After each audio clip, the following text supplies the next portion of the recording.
बरं का, सगळीकडे लक्षात येते ती, ठेवा, सगळीकडे माझा लाईव्ह तुम्हाला इफेक्टिव्ह होईल. करा ना, Problem प्लीज करा, कराल मी, प्लीज लक्षात करा. ठेवा. आता आपले व्हिडिओ पण ती सगळीकडे मला पण लाईव्ह करायला लागेल. आलं का? मग तुम्ही आम्ही हे बघा इथं दादागिरी चालणार नाही. तुम्ही करताय.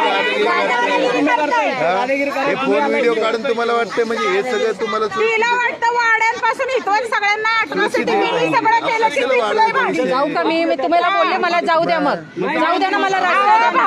थांबा थांबा गाड्यांपासून सगळ्यांवर अट्रॉसिटी टाकत सुटती ती बाई, ती काही शाणी नाहीये.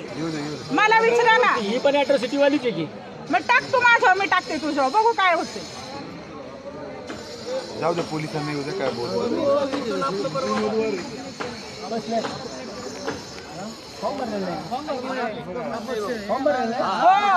मग आता तुम्ही गुन्हा दाखल करा. हो, बोलवा पोलीस. आता गुन्हा दाखल करा. आरोपी आहे ना? आपल्या रॅलीतून धिंगाणा घातला. करा. हो, बोलवा. उमेदवार आहे. हो तात्या, आणि माझं नाव टाकून द्या. मी स्वतः तक्रार आम्ही करणार. मी पण, उमेदवार माझं पण टाका. काय ताई हे काय होता नाही. तुम्ही विषय वाढवला. आपण तुम्ही उमेदवार असं मला सिक्युरिटीची गरज आहे.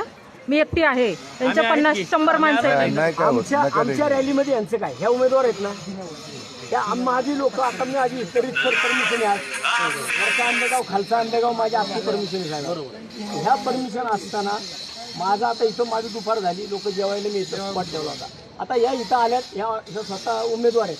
तर यांनी माझ्या लोकांचं शूटिंग करायचं कारण काय? बरं, तुम्ही स्वतः उमेदवार असताना तुम्ही इथं आल्याच कसे काय? बरं, येऊन परत आमच्याच लोकांना दंडाट आहे, आमच्याच गोंधळ घालताय तुम्ही इथं, आणि आम्हालाच सांगताय, पोलिसांना फोन करताय 112ला, लवकर या, आम्हाला घेराव घातला. आल्या कशा करता आमच्या? ऐका, मी आहे ना चेअरमनला भेटायला आले होते इथल्या. मी चेअरमनचा नंबर पण घेतला, माझा कॉल दाखवते मी तुम्हाला. इथल्या मॅनेजरचा पण मी नंबर घेतला. दोघांशी माझं बोलणं झालं. जेव्हा हे खूप लोक आतमधनं बाहेर आले, मी म्हटलं ही अभ्यासिका आहे, याच्यातून कसे काय हे लोक बाहेर येतात? ही सावित्रीबाई फुले अभ्यासिका आहे, ही कॉर्पोरेशनची प्रॉपर्टी आहे, ही जर अभ्यासिका आहे तर मला महिलांना महिलांना विचारलं की तुम्ही आतमध्ये काय करता एवढे लोक? तर त्यांनी मला सांगितलं की आम्ही इथं जेवण चाललेलं आहे आतमध्ये, आणि यांच्या 2 गाड्या बाहेर उभ्या होत्या. अजून एक गाडी बाहेर आहे, एक यांच्या नावाची आहे. तर मी काय केलं म्हटलं की बघावं की अभ्यासिकेमध्ये मुलं आहे तुमची पण. 2 मिनिट.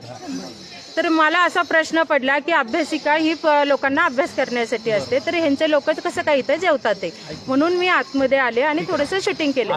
हे माझ्याकडे टक लावून बघायला लागले, आणि टक लावून बघायला लागले. मी ह्यांना सांगितलं